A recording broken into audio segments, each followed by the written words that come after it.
Women's education in the United States, Wikipedia audio. Higher education was designed for men in colonial America.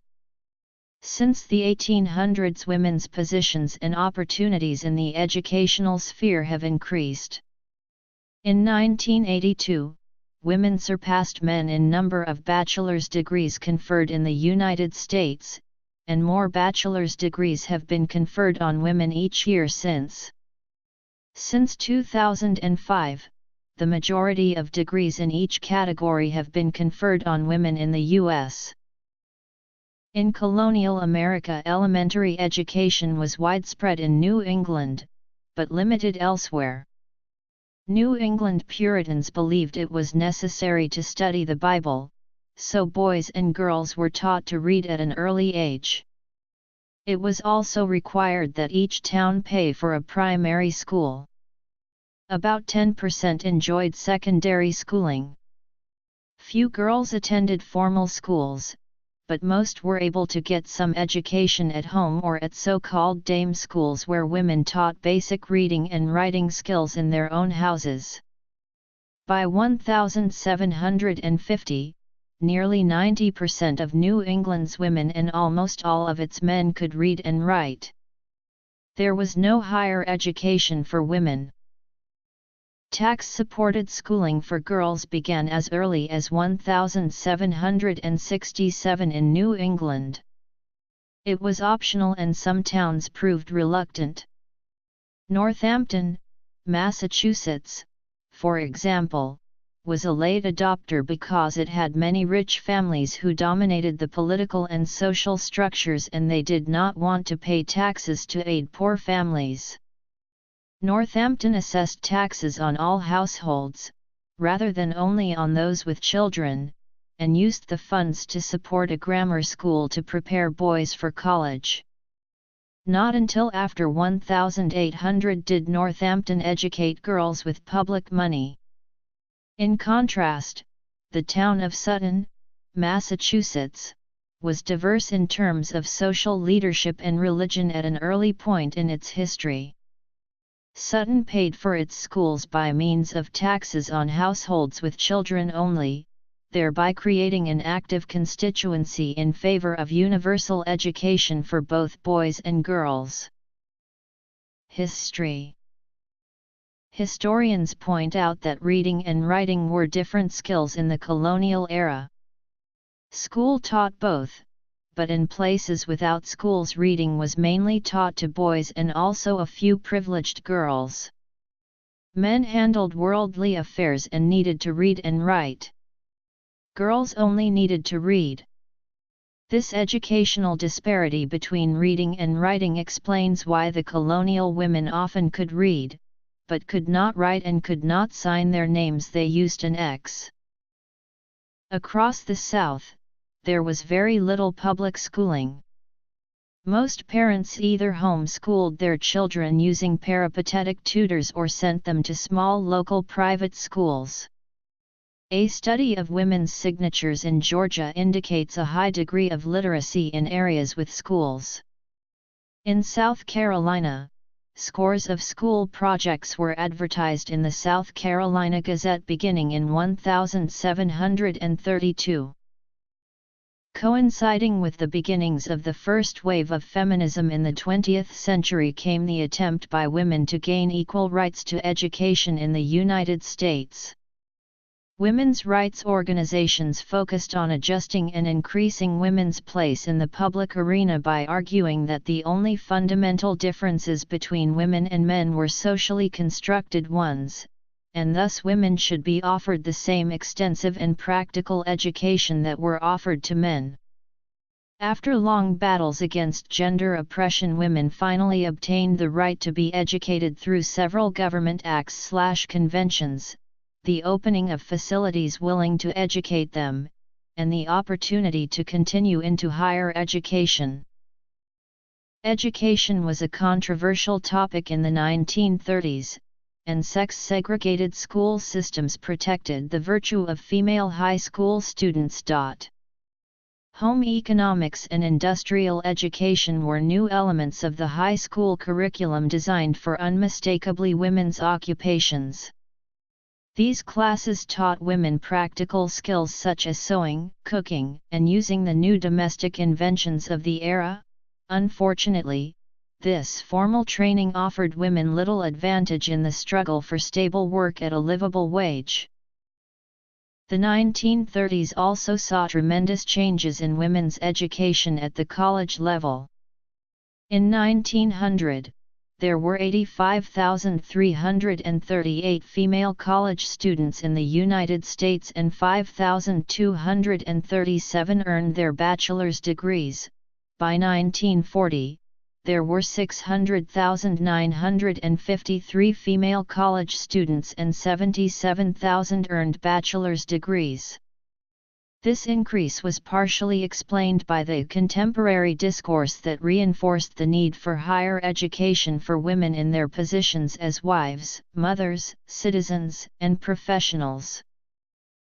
Because the proper role for a white, middle-class woman in 1930s American society was that of wife and mother, arguments in favor of women's education emphasized concepts of eugenics and citizenship. Education showed women how to exercise their civic responsibilities, and it showed them the importance of the vote. Participation in student government trained women early to become leaders later. One study showed that in 1935, 62% of women college graduates voted compared to only 50% of women who did not attend college. The basic assumption in the 1930s was that women should marry. There was also the perception that college-educated women were less likely to marry, either because they waited too long or because the college experience which broadened their minds deluded them into believing marriage should be between equals. Others argued college made women better wives and mothers because it imparted practical skills. In addition, the 1930s marked great economic hardship in the United States with the start of the Great Depression. At this point in history, a college major was expected to be a practical one. As difficult financial times neared, needing to justify college expenses became very real for women and their families. A study in 1924 that surveyed nearly 1,600 woman PhD recipients concluded that 70% required grants, scholarships, and fellowships in order to cover the expense associated with earning a higher degree. Despite the financial support, the majority of these women were required to save money for years before pursuing their degrees because the aid was never enough. Despite these disadvantages, the 1930s marked the peak of woman PhD earners. These degrees varied in fields and began to legitimize fields for women that were once off limits. The self-support that these women engaged in to help finance their education became a widely accepted necessity. Both men and women were forced to find ways of supporting their education at this period of time. To help lessen the financial burden faced by families trying to educate their children, the National Youth Administration was created by the United States government. Between 1935 and 1943, the NIA spent nearly $93 million providing financial assistance.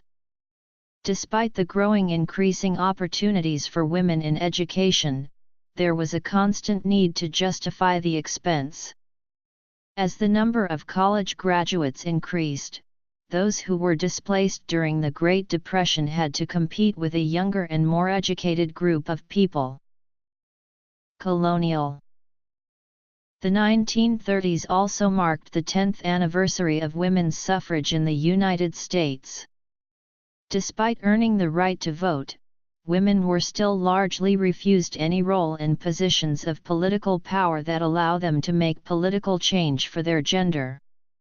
Despite growing numbers of women graduates, many were denied positions that they were qualified for in favor of men. This struggle sparked new examples of political activism and increased support for an equal rights amendment. Teaching and nursing were the top two fields for women throughout the 1930s, but home economics also experienced a great surge in popularity during the Depression. Home economics brought a scientific language to the traditional women's sphere of the home and raised homemaking to the status of a respectable though definitely female occupation. Social work, child development, and nursery school educational programs were also popular. In addition to this strong vocational orientation in American education during the opening decades of the 20th century, women began to make slow inroads into traditionally male-dominated areas of education such as business, science, medicine, architecture, engineering, and law. Women were also able to gain positions of responsibility within the federal government because of the watershed events of the New Deal. Prior to the American Civil War, few colleges admitted women. Founded in 1772 as a primary school, Salem College is the oldest female educational establishment. Some were founded as co-educational institutions. Oberlin College, founded in 1833, was the first college to accept women and African Americans as students. Other early co-educational schools included Hillsdale College, founded as Michigan Central College in Spring Arbor, Michigan in 1844, and Antioch College, founded by noted educator Horace Mann in 1852, in Yellow Springs, Ohio. Hollins University, founded as Valley Union Seminary in Roanoke, Virginia, in 1842 as a co-educational institution but became all-female in 1952.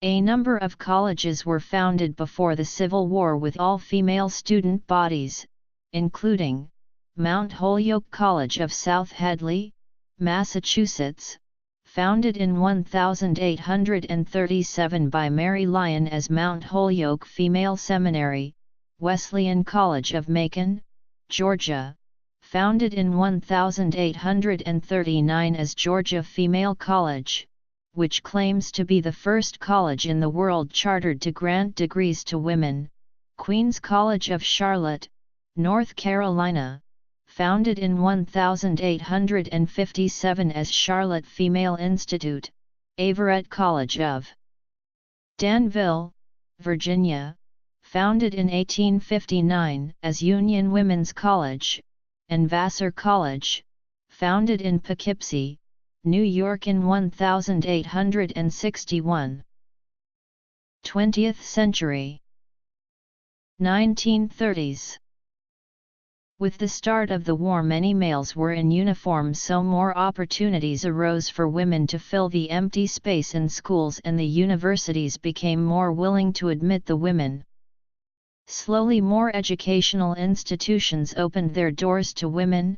Today, there are 60 women's colleges in the United States offering educational programs that parallel co-educational universities both in subject matter and in quality. Areas of study: women's colleges, government action, timeline. In 1848, the Seneca Falls Convention was held in New York to gain support for education and suffrage, but it had little immediate impact. This convention is significant because it created a foundation for efforts toward equal education for women, even though it was not actually achieved until much later. The Morrill Land-Grant Colleges Act of 1862 founded universities to educate both men and women in practical fields of study, though women's courses were still centered around home economics. By 1870, 30% of colleges were co-educational, Later in the 1930s, women-only colleges were established that expanded opportunities for courses of study to include more intellectual development as opposed to domestic instruction. In July 1975, Title IX regulations became effective as law. The law provided 1 year for compliance to elementary schools and 3 years for compliance to high schools and post-secondary institutions. Through the 1970s, the law's enactment, opposition towards the legislation, and initial compliance for the law were the focus. According to the Margaret Fund, in 1982 a court case was won upholding the Non-Discriminatory Acts in Employment. The case title is as follows: 1982, North Haven BD of Ed v. Bell, 456 U.S. 512. In 1984, the case Grove City v. Bell, 465 U.S. 555a, U.S. Supreme Court decision held that federal spending clause statutes only apply to those programs or activities that receive direct federal financial assistance, effectively ending Title IX applicability to athletics. This decision is later remedied in the late 80s by the Civil Rights Restoration Act of 1987. In 1988, this act was passed by Congress and reversed the damage from the Grove City v. Bell decision. The Margaret Fund states, it overrode the Grove City v. Bell decision by expanding the definition of program or activity that receives federal financial assistance. During the 1990s, 3 significant changes or continuations to the law were made in the course of the decade. First, a Supreme Court decision allowed an individual to sue for monetary retributions by citing the Title IX Act. Second, the Disclosure Act in 1994 stated that all institutions under Title IX were to report publicly on their operations, with an effective implementation date set for 1996. Third, the ORC distributed requirements to institutions and schools which are explained and outlined more clearly the regulations for Title IX. The significant events in the 2000s allow schools to use email surveys, and due to a Supreme Court case in 2009, lawsuits on the basis of sexual discrimination under Title IX can be brought by parents. 1727, founded in 1727 by the Sisters of the Order of Saint Ursula, Ursuline Academy, New Orleans, enjoys the distinction of being both the oldest continuously operating school for girls and the oldest Catholic school in the United States.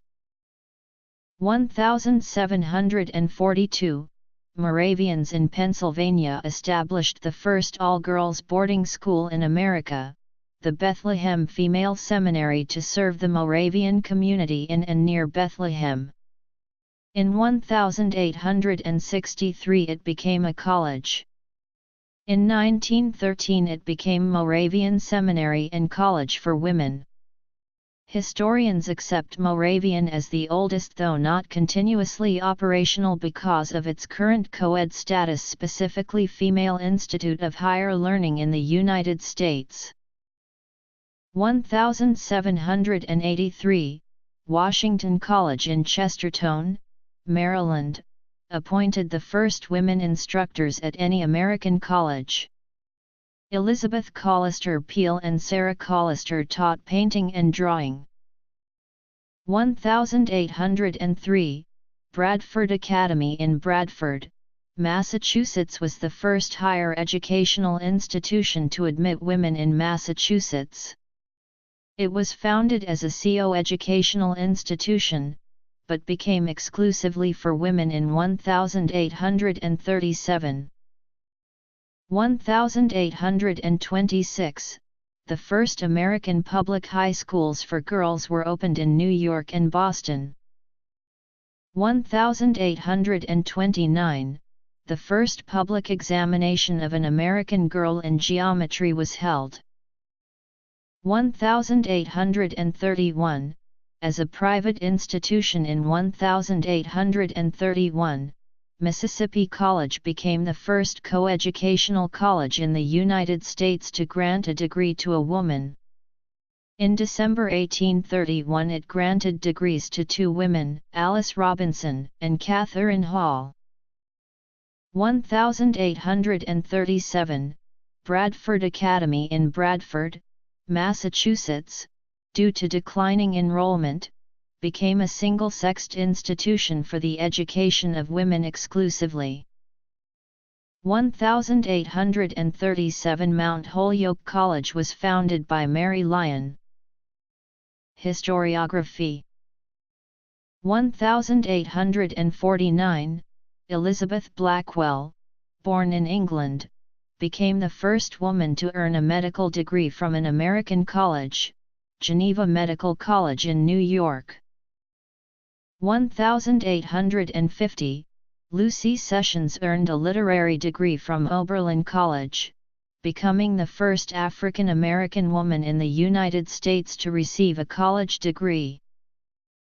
1855, the University of Iowa becomes the first coeducational public or state university in the United States. 1858, Mary Fellows became the first woman west of the Mississippi River to receive a baccalaureate degree. 1862, Mary Jane Patterson became the first African American woman to earn a BA in 1862. She earned her degree from Oberlin College. 1864, Rebecca Crumpler became the first African American woman to graduate from a U.S. college with a medical degree and the first and only African American woman to obtain the Doctor of Medicine degree from New England Female Medical College in Boston, MA. 1866, Lucy Hobbs Taylor became the first American woman to earn a dental degree, which she earned from the Ohio College of Dental Surgery. 1866, Sarah Jane Woodson Early became the first African American woman to serve as a professor. Xenia, Ohio's Wilberforce University hired her to teach Latin and English in 1866. 1869, Fanny Jackson Coppin was named principal of the Institute for Colored Youth in Philadelphia, becoming the first African American woman to head an institution for higher learning in the United States. 1870, Ada Kepley became the first American woman to earn a law degree, from Northwestern School of Law.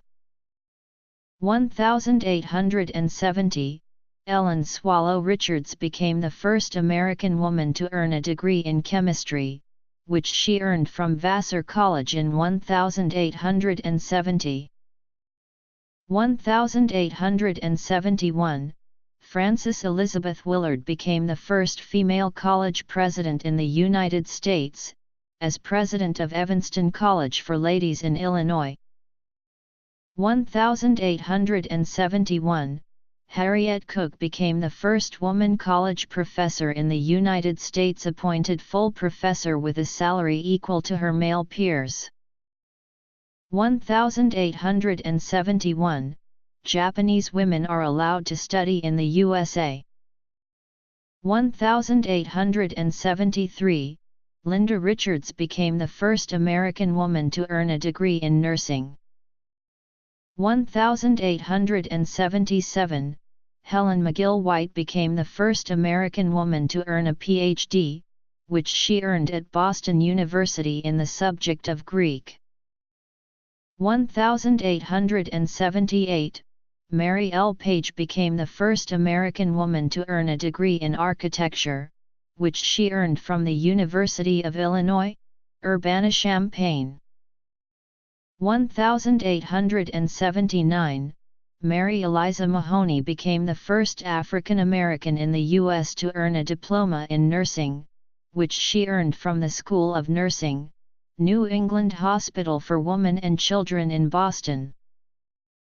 1886, Winifred Edgerton Merrill became the first American woman to earn a Ph.D. in mathematics, which she earned from Columbia University.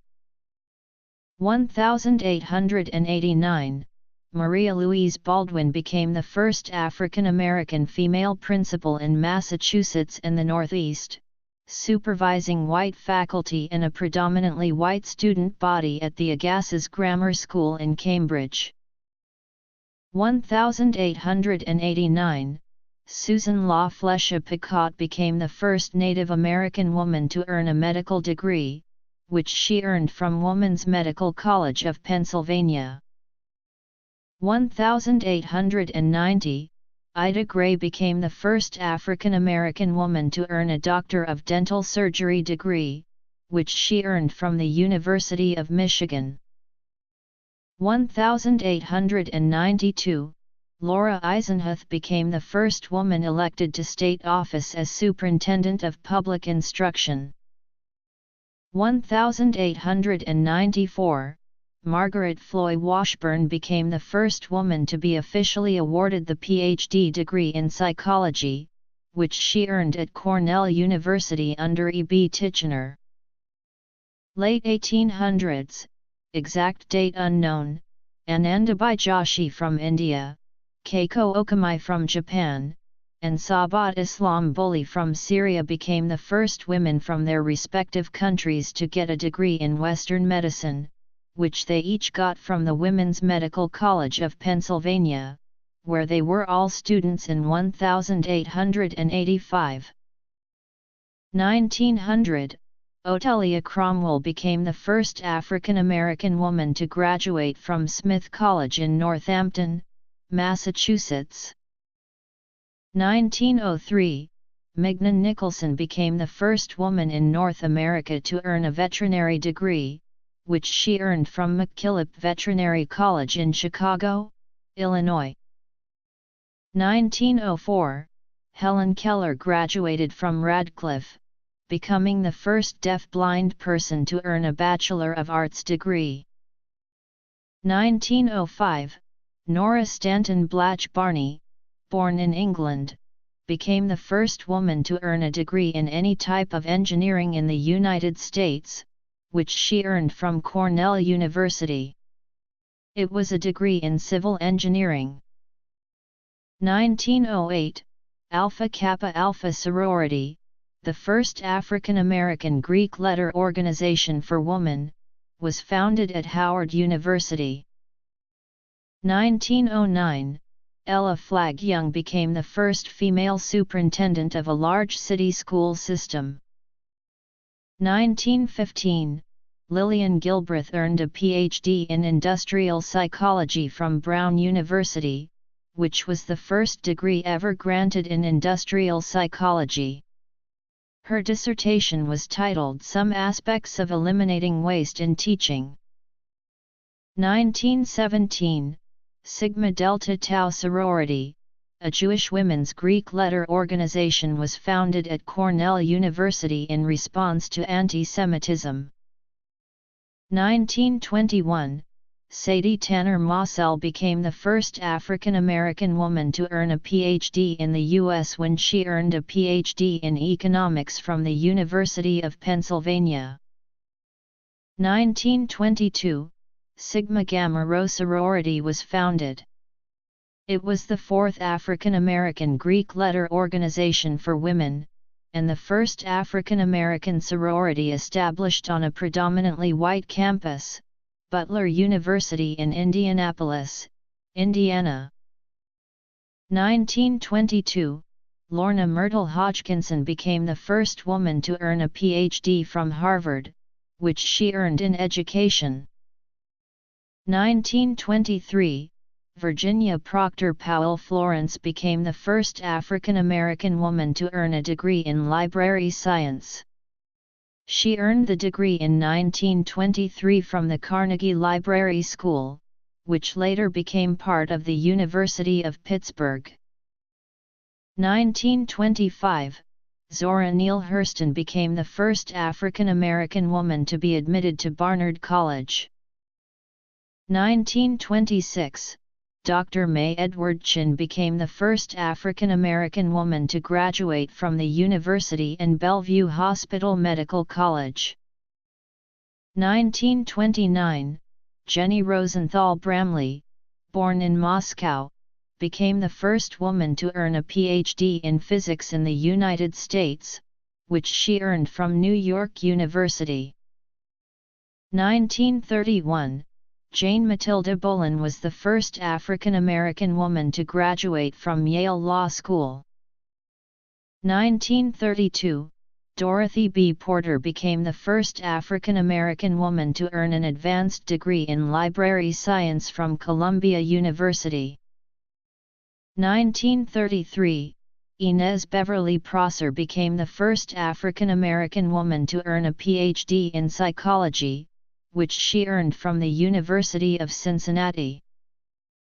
1934, Ruth Winifred Howard became the second African American woman in the United States to receive a Ph.D. in psychology, which she earned from the University of Minnesota. 1935, Jessie Yeru Mark became the first African American woman to earn a Ph.D. in botany, which she earned at Iowa State University. 1936, Flemmi Kittrell became the first African American woman to earn a Ph.D. in nutrition, which she earned at Cornell University. 1937, Anna Johnson Julian became the first African American woman to receive a Ph.D. in sociology from the University of Pennsylvania. 1940, Roger R. Leaner Young became the first African American woman to earn a Ph.D. in zoology, which she earned from the University of Pennsylvania. Marion Thompson Wright became the first African American woman in the United States to earn a Ph.D. in history, which she earned at Columbia University. 1941, Ruth Lloyd became the first African American woman to earn a Ph.D. in anatomy, which she earned from Western Reserve University. 1941, Mares Tate became the first African American woman to earn a Ph.D. in Government and International Relations from Harvard University. 1942, Marguerite Thomas became the first African American woman to earn a Ph.D. in Geology, which she earned from Catholic University. 1943, Euphemia Haynes became the first African American woman to earn a Ph.D. in mathematics, which she earned from Catholic University. 1945, Harvard Medical School admitted women for the first time. 1947, Marie Maynard Daly became the first African American woman to earn a Ph.D. in chemistry, which she earned from Columbia University. 1962, Martha Bernal, who was born in Texas, became the first Latina to earn a Ph.D. in psychology, which she earned in clinical psychology from Indiana University Bloomington. 1963, Grace Allie Williams became the first Nigerian woman to earn any doctorate when she earned her Ph.D. in mathematics education from the University of Chicago. 1965, Sister Mary Kenneth Keller became the first American woman to earn a Ph.D. in computer science, which she earned at the University of Wisconsin-Madison. Her thesis was titled Inductive Inference on Computer-Generated Patterns. 1972, Title IX was passed, making discrimination against any person based on their sex in any federally funded educational program in America illegal. 1972, Willie Hobbs Moore became the first African American woman to earn a Ph.D. in physics, which she earned from the University of Michigan. 1975. In 1975, Laureen Rogers became the first woman named president of a major research university, the University of Texas. 1975. On July 1, 1975, Jean Sink Ford became the first female dean of a dental school when she was appointed the dean of Howard University, School of Dentistry. 1976. U.S. Service Academies first admitted women in 1976. 1977. The American Association of Dental Schools had Nancy Gurry as its first female president in 1977. 1977 to 1978. For the first time, more associate's degrees are conferred on women than men in the United States. More associate's degrees have been conferred on women every year since. 1979. Christine Economides became the first American woman to earn a Ph.D. in petroleum engineering, which she earned from Stanford University. 1979. Jenny Patrick became the first African American woman in the United States to earn a Ph.D. in chemical engineering, which she earned from the Massachusetts Institute of Technology. 1980. Women and men were enrolled in American colleges in equal numbers for the first time. 1981 to 1982. For the first time, more bachelor's degrees are conferred on women than men in the United States. More bachelor's degrees have been conferred on women every year since. 1982. Mississippi University for Women v. Hogan, 458 U.S. 718 was a case decided 5-4 by the Supreme Court of the United States. The court held that the single-sex admissions policy of the Mississippi University for Women violated the Equal Protection Clause of the 14th Amendment to the United States Constitution. 1982. Judith Hauptmann earned her Ph.D. in Talmudic Studies from the Jewish Theological Seminary of New York, thus making her the first woman to earn a Ph.D. in Talmud. 1983. Christine Darden became the first African American woman in the U.S. to earn a Ph.D. degree in mechanical engineering, which she earned from George Washington University. 1984. The U.S. Supreme Court's 1984 ruling Grove City College v.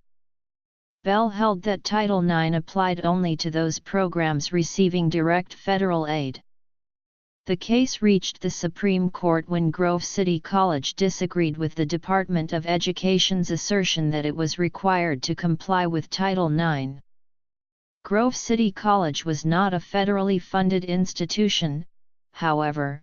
They did accept students who were receiving basic educational opportunity grants through a Department of Education program. The Department of Education's stance was that, because some of its students were receiving federal grants, the school was receiving federal assistance and Title IX applied to it. The court decided that since Grove City College was only receiving federal funding through the grant program, only that program had to be in compliance. The ruling was a major victory for those opposed to Title IX, as it made many institutions' sports programs outside of the rule of Title IX and, thus, reduced the scope of Title IX. 1986 to 1987. For the first time, more master's degrees are conferred on women than men in the United States. More master's degrees have been conferred on women every year since. 1987. John Netta Cole became the first African American president of Spelman College. 1988. The Civil Rights Restoration Act was passed in 1988, which extended Title IX coverage to all programs of any educational institution that receives any federal assistance, both direct and indirect. 1994, Judith Rodin became the first permanent female president of an Ivy League university. 1994, in 1994, the Equity in Athletics Disclosure Act, sponsored by Congresswoman Cardis Collins, required federally assisted higher education institutions to disclose information on roster sizes for men's and women's teams, as well as budgets for recruiting, scholarships, coaches' salaries, and other expenses, annually. 1996, United States v. Virginia, 518 U.S. 515, was a landmark case in which the Supreme Court of the United States struck down the Virginia Military Institute's long-standing male-only admission policy in a 7-1 decision.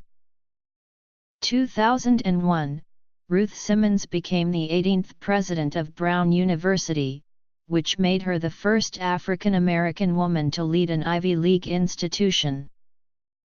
2004-2005, for the first time, more doctoral degrees are conferred on women than men in the United States. More doctoral degrees have been conferred on women every year since. As of 2011, among adults 25 and older, 10.6 million U.S. women have master's degrees or higher, compared to 10.5 million men. Measured by shares, about 10.2% of women have advanced degrees compared to 10.9% of men, a gap steadily narrowing in recent years. Women still trail men in professional subcategories such as business, science, and engineering, but when it comes to finishing college, roughly 20.1 million women have bachelor's degrees, compared to nearly 18.7 million men, a gap of more than 1.4 million that has remained steady in recent years.